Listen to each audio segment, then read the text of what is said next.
We are? I paid that $12.99.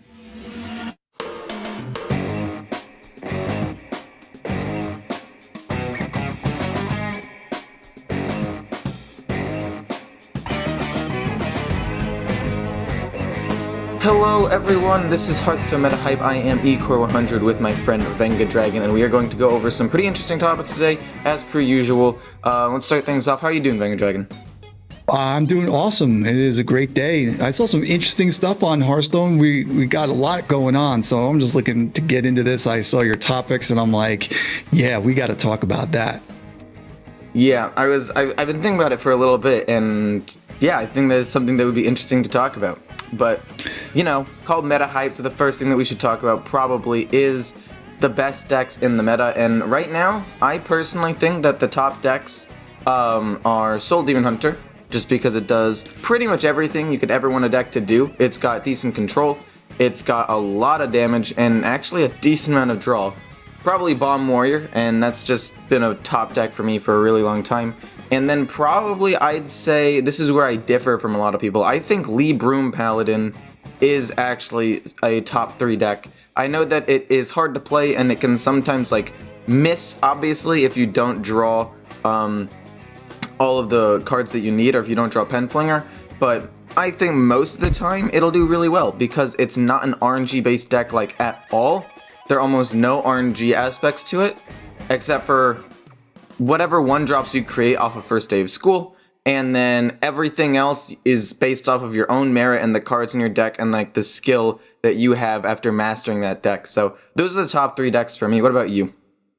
Well, I just usually go with what's on Horizen. We're looking at the October 9th Hearthstone Meta Report, and I see Soul Demon Hunter number 1, number 2 Bomb Warrior, and Secret Rogue at number 3. And I have to agree with you on the fact that there are some decks in the meta from time to time that when you lose, you're like, oh yeah, I knew how I lose. It was my fault, right? And then sometimes there's decks that are just like, I lost and it was my fault, but maybe I could have done this or could have done that. But when it comes to a deck like Lee Broom, or even when I play something like Soul Fragment, Warlock, Galakron Warlock, you know how you lost. You know how you won.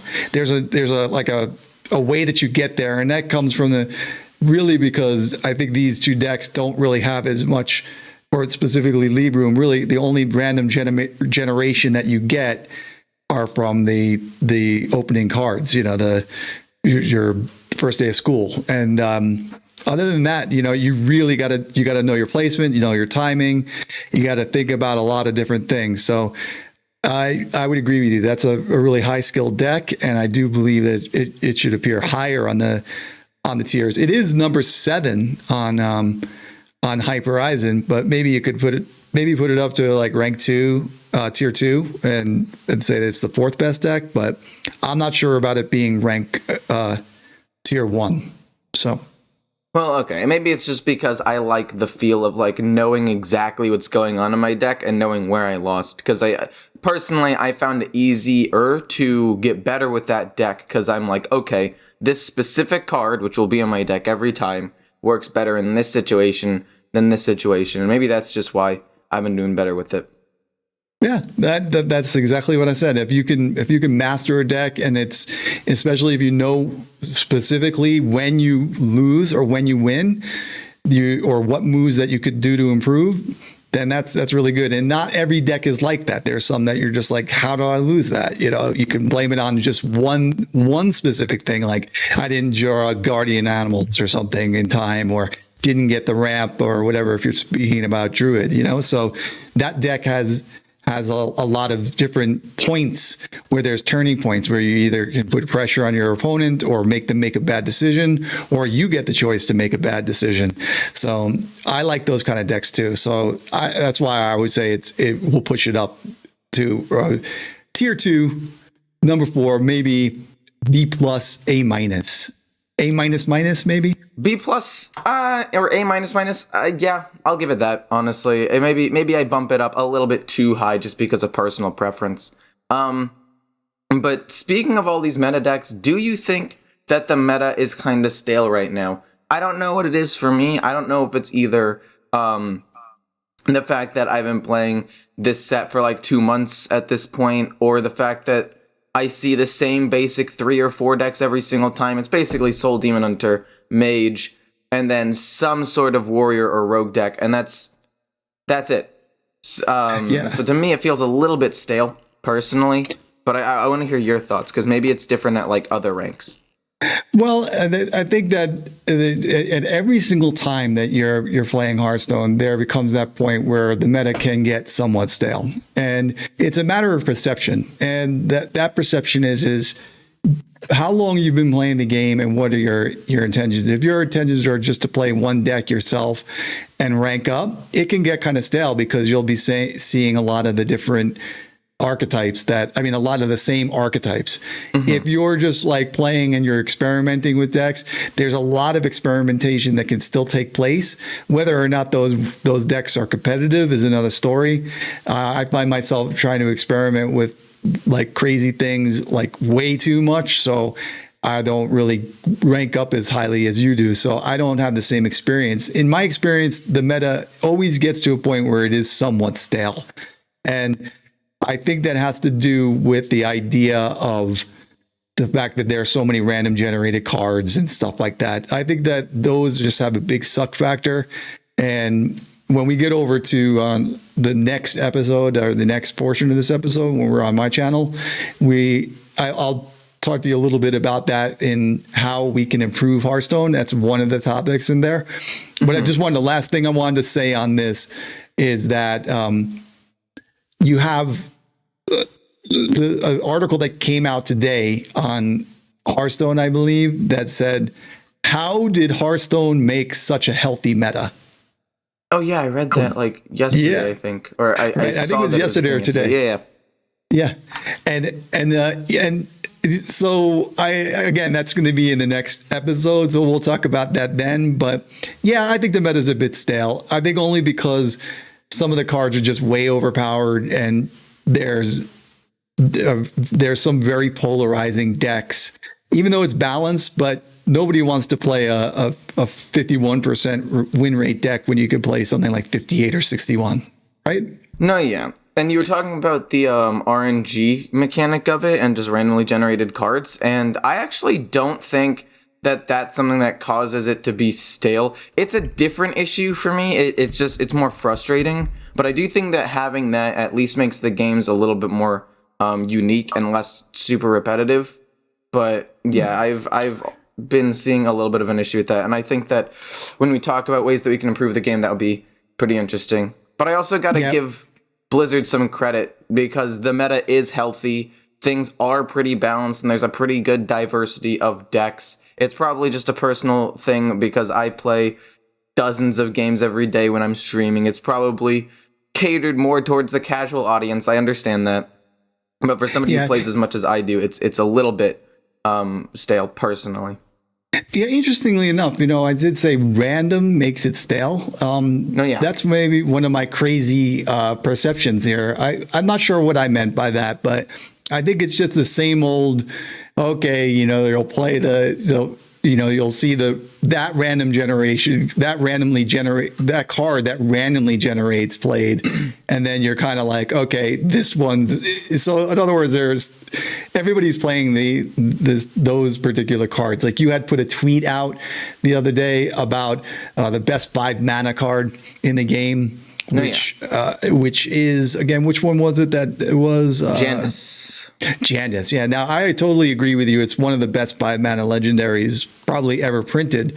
It's insane. And nobody talks about how busted it is either. Like, everybody knows it's strong, but it's not like talked about.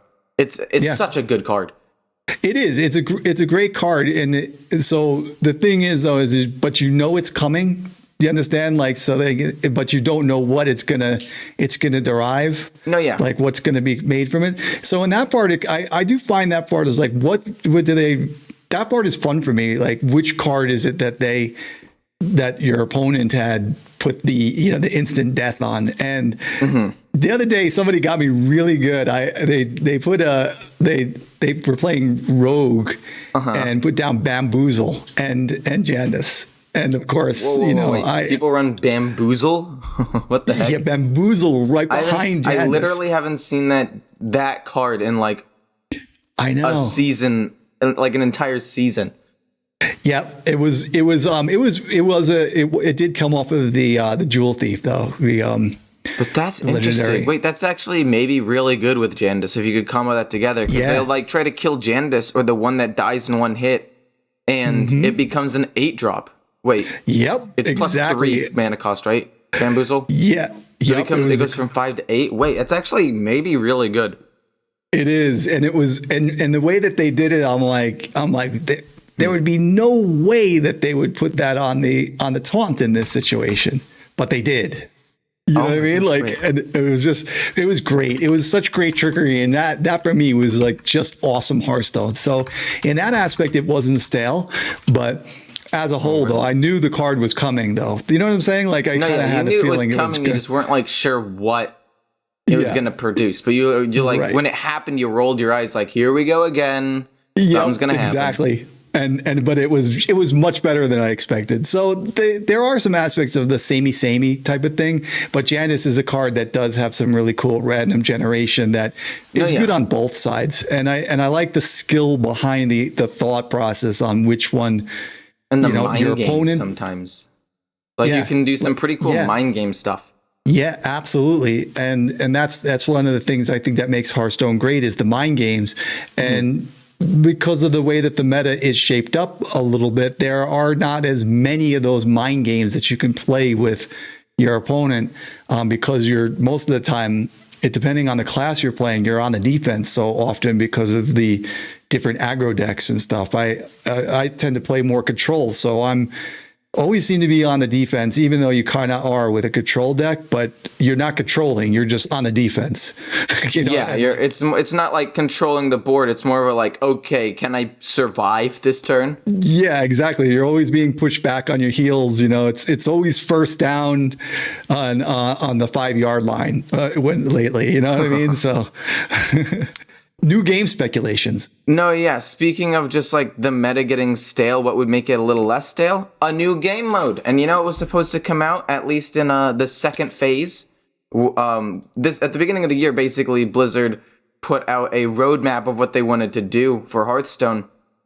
And in phase 2, there was new game mode, which I was extremely excited about, and I'm kind of disappointed it has not happened yet. And in terms of speculations, I feel like there are two main things. Speculation on what's it going to be and when is it going to come out. And I think that it'll come out or at least be announced somewhat soon. Because I think that Blizzard knows that things are getting stale, at least to some extent. Some of my friends that I used to play with and would see on Hearthstone more daily, they'll be on there daily, but it'll be shorter, probably just to finish daily quests, or sometimes not even every single day. And I feel like numbers for like across the board on like Twitch and YouTube have been going down a little bit as the meta has staled out and people know all of the best decks. So I feel like this would be a great way for Blizzard to like have a mid-season or mid-expansion bump up before the next expansion comes, like next actual expansion comes out. So I think it'll probably happen or at least be announced probably by like the end of next week or the end of this month. Like in the next week or two, I could see this being at least announced so we know what's going to happen. What about you? When do you think it's going to come out or at least be announced? October 29th. I think I'm going to give it an exact date. Oh, an exact date. Okay, fine. Yeah. I'll match you. I think that it will be announced. I want to say the 27th because I feel like they usually come out with stuff on Tuesdays. I'm going to say the 23rd because they usually don't announce things on Tuesdays. They usually announce things earlier and then have the things come out on Tuesday. So I think it's going to be October 23rd, the Friday before that weekend, to just build up hype that weekend. And then, boom, maybe released on Tuesday. I feel like it will happen fast, though. I feel like they'll be like, here's the game. Oh, yeah, it's coming out in 5 days or something. I feel like they'll just drop it on us. What's the game? What can they do? Battlegrounds 2? What can they do? Arena mode, multiple player arena mode, maybe? four, like instead of just two head to head, it's actually four players on there, like something like that, or like four. What I was thinking, maybe it's tournament mode. Maybe it's like a bracket mode. Oh, I want it to be a tournament mode so bad, but I'm pretty sure Blizzard has actually said they do not plan on implementing any sort of tournament mode. I really hope that it is, though. Yeah. I don't know if that qualifies necessarily for a game, though. Game mode. Yeah. Yeah. But it kind of does in a certain way, like Arena, right? Is a game mode. So a bracket mode, like a tournament mode, not where you select decks or whatever, but you take it down, like whatever. Maybe it's like a kind of a quest mode, sort of like where you start at against 8 players, break it down to then 4, then you go to the end, and maybe you get rewards or something. That's one thought, but it doesn't really sound like a game mode, though. No, I had a couple of game mode ideas that I think that they could have gone with. One was just, like the Brawliseum, just make it more of a permanent thing because it usually does well. But I do think that if they do that, it'll take the hype away from the Brawliseum, so that might not be the case. But that was one of the ideas that I read a lot on like Twitter and some on Reddit when this idea for a new game mode initially came out. But some ideas that I think personally that could happen, or at least like think would be interesting, is some sort of like you said, more than 2-person game, like a 4-person game, maybe like a 2v2 or something, where like you switch off who's going and you have 2 different decks, and you could go 2 decks that like complement each other. Like, okay, I'll go Demon Hunter and then you'll go Warlock, and our health total be like 40 instead of 30. We'll switch off every turn. I'll be like a hunter, I guess, do aggro things, and then you'll be Warlock and control and draw me cards. It's like rock, paper, scissor, like it says. Yeah. And then the other idea, which I think is kind of interesting, is maybe some sort of like weekly boss kind of thing that the community can fight together. Like this boss will have millions and millions of health, but like every week it'll be a new like character or new portrait, or because they already have like a lot of characters and portraits to choose from like solo adventure things and like story adventures, the one that gave you the Demon Hunter stuff. And you could just take one of those and one of their like ridiculously overpowered crazy decks, plop it there, give it like 100 million health or something, and say, okay, everyone on this server, try to do as much damage to it as you can, and based on how far you get, you'll get rewards. So it'll not only give people rewards, but it'll be a fun like single player thing you can just do to try to like progress as a community. Like it'll build a sense of community, in my opinion. It'll give people rewards. It could be fun depending on how they design the deck, and they can design a new deck every week. I feel like a solo adventure thing, or not a solo adventure, but like a boss battle kind of thing could be pretty cool. But I don't know how like replayable it would be, because you could only do it like 1 or 2 times a week. So that might not be the direction they go, but I feel like it would be pretty cool. Well, I think that as much as I love the idea of doing like stuff like that, unfortunately, I know Hearthstone and Blizzard is out to do a little bit of a cash grab. So unfortunately, I think that it'll be that they've learned from Battlegrounds that it was a success, and introducing pay per play was a little bit more difficult. So I have a feeling this one is going to be something paid. I don't know what it'll be. I'm hoping that it'll be more reward oriented for the players. Because Battlegrounds, you get like nothing as a reward for playing the game as well. Like you spend money to have an even playing field with everybody else and have like 4 different characters to choose from instead of just like 2 or whatever. And you don't even get anything out of it, like in the actual game. Not even like a cosmetic thing. Like even if you just work towards, okay, you play like you win, like you come in first in 10 games of Battleground, boom, here you get like a unique little portrait for the character you played the most. Yay! Or whatever. Yay, like they give you nothing. Mechs, bombs, explosions, ooh, card collections. Yeah, I get you, man. Well, I mean, I think that it's time to talk about the best ways to improve Hearthstone.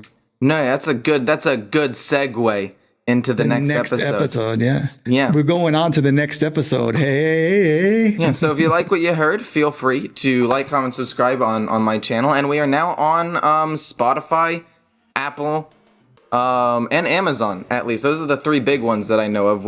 Are we on anything else? Yeah, we're even on Pandora, I believe. We are? iHeartRadio. My all goodness, kinds of stuff. We're actually everywhere now. I paid that $12.99. You know what I'm saying? I've sent them that cheddar, and they hooked us up. Wherever you are, make sure you subscribe. To wherever you are, yeah. Just subscribe to the show wherever you are, yeah. And don't forget to check out Ecor on Twitch, because, you get to see him talk and tell you how to play Hearthstone the right way. So check out Venga's as well when we do the second part on his channel.